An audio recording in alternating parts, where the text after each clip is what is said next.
This is Scott Shanley, agronomist with Ag Plus, and we're out here in the Ag Plus trials plot today, and we're going to talk a little bit about fungicide and fungicide timing.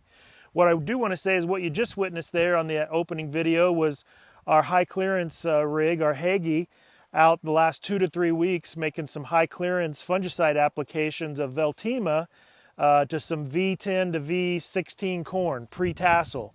And that's one of the promotions BASF has got going this year. When it's 5 feet tall, it's time to spray. They've got some new technology, some new active ingredients they feel like are going to do a great job even with an early application and give you the same results or better yield-wise and return on your investment as what we've seen with some of the other traditional fungicides. But right now we've moved forward about 2 to 3 weeks. We have got a bunch of fungicide aerial applications scheduled with the planes that have started this week and will continue all the way into next week. And what we're looking for there timing wise on this corn now is that VT to R1 stage. So as soon as our tassel is fully emerged from the last leaf, we're at VT. And then as the silks come out and pollination begins, we're at that R1 stage, which really kind of overlap one another. And so right now we're at the perfect timing in terms of past history, proven results timing to apply those fungicides.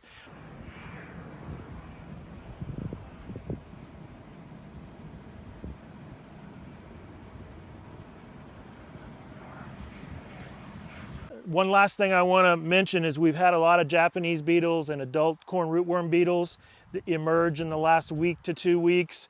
Before tassels and silks come out, they were actually starting to feed on the corn leaves themselves. Now that we've got a lot of corn tasseling and silking, we're not seeing as much damage per se, but we do want to scout and we want to look at the silks, and if the beetles get the silks clipped back to within 1/4 to 1/2 inch of the ear, we want to include an insecticide in that application as well.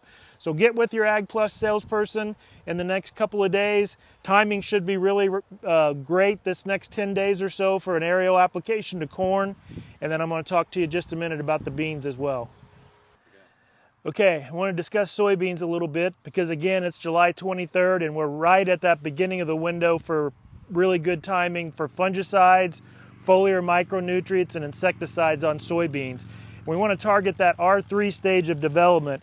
And how you determine that, you go to the bean and look at the main stem. You go to the top trifoliate where the leaves are all the way open. So these are not yet, so you would start here, 1, 2, 3, 4.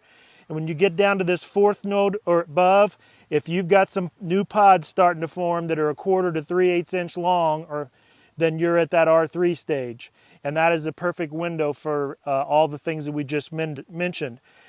We've got some disease coming in. I've been looking over these beans. We've got Septoria brown spot in the lower canopy.